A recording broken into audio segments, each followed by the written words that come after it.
최근 트럼프 대통령은 대만에 무슨 일이 벌어질지는 시진핑의 선택이지만 대만 침공이 실제로 일어난다면 불쾌할 것이라고 입장을 드러냈습니다. 이 발언은 미국이 대만 보호라는 절대 원칙에서 한 발 물러나 참전 여부를 오직 미국의 이익에 따라 결정하겠다는 생각을 표출한 셈이죠.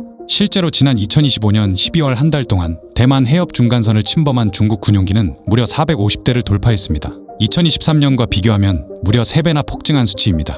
게다가 상륙함대 전개 속도 역시 3.4배나 빨라졌다는 분석이 나오고 있죠. 원래는 미국이 무조건 온다는 공식이 있었지만 이제는 어떻게 튈지 모르는 상황이 됐습니다. 그래서 중국은 미국이 고민을 끝내고 개입을 결정하기 전에 아예 기습적으로 판을 끝내야 한다는 압박을 받게 된 거죠. 하지만 중국을 조급하게 만드는 건 비단 미국이라는 외부 변수 때문만은 아닙니다. 중국 내부에서는 이미 시간이 자기들 편이 아니라는 데이터가 분명하게 쌓이고 있기 때문입니다.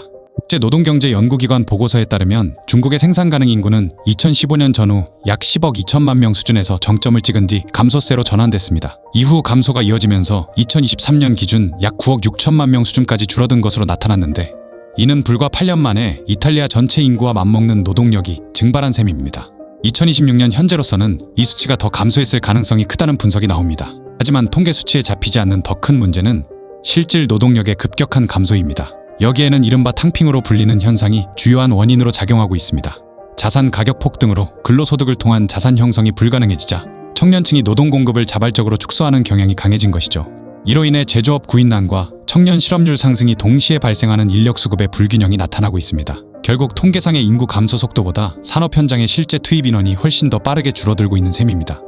결국 핵심은 중국이라는 국가의 우선순위가 성장에서 노인 부양과 시스템 유지로 강제 전환되는 위험한 분기점에 도달했다는 뜻입니다. 실제로 중국의 노년 부양비는 2010년 약 11% 수준에서 2024년에는 약 21%까지 상승했습니다. 불과 10여 년 사이 국가의 부양 부담은 2배 가까이 폭주했습니다. 이런 추세가 이어질 경우 국방이나 산업 투자에 쓰일 수 있는 재원이 점점 더 노인 연금과 의료비로 흡수되게 됩니다.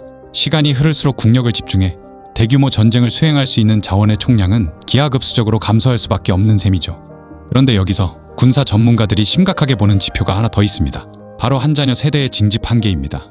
현재 인민해방군은 전투병력의 70% 이상이 외동아들로 구성되어 있죠. 이들이 전장에서 대규모로 소모될 경우 중국의 가계 구조는 근간부터 와해되며 이는 곧바로 사회 시스템의 마비로 이어지는 구조적 리스크를 안고 있습니다. 다시 말해 중국은 병력을 많이 잃을수록 전쟁을 계속하기 어려워지는 나라가 되어가고 있습니다.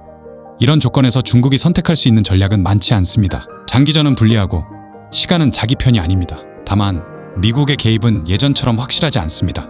결국 선택지는 하나로 좁혀집니다. 시간이 중국을 완전히 버리기 전에 대만을 침공해서라도 내부 압박을 잠재우고 수명을 강제로 연장해야만 하는 것이죠. 중국은 에너지 수입의 80% 이상을 해상 경로에 의존하고 있으며 대만 해협은 그 핵심 길목입니다. 노동력이 줄어들며 경제 성장력이 둔화되는 상황에서 물류 주도권마저 서방의 통제 아래 있다는 것은 중국에게 사형선고와 같습니다. 대만을 확보해 제1열도선 봉쇄를 뚫고 서태평양으로 나가는 길을 여는 것은 기술 자산 확보와 더불어 중국에게 시간을 벌 수 있는 거의 마지막 선택지로 인식됩니다. 나아가 중국에게 대만은 단순한 지정학적 요충지일 뿐 아니라 부족한 노동력을 기술로 보완할 수 있는 핵심 자산이기도 합니다. 전 세계 파운드리 시장의 70% 이상을 차지하는 TSMC의 기술 자산은 노동력 부족을 AI와 자동화로 극복해야 하는 중국에게 가장 확실한 돌파구로 볼 수 있습니다. 자체적인 기술 혁신 속도가 인구 감소에 따른 생산성 저하 속도를 따라잡지 못하는 상황 속에서 대만의 기술 인프라를 강제 흡수하는 것은 중국의 수명을 연장할 유일한 대안으로 간주됩니다. 결국 시간이 흐를수록 고립이 심화되는 상황에서 외교적 장기전보다는 단기간에 판을 바꾸려는 유혹이 커질 수밖에 없는 상황이죠. 문제는 그 선택이 현실화될 경우 그 여파가 중국이나 대만에게만 머물지 않는다는 점입니다. 그 충돌은 대만 해협을 넘어 인근 국가들은 물론 전 세계 경제에 상당한 충격을 줄 수 있습니다. 트럼프 행정부의 불확실성과 중국의 인구 데이터가 교차하는 지금 대만 해협의 긴장은 우발적 사고라기보다 예고된 위기에 가깝습니다.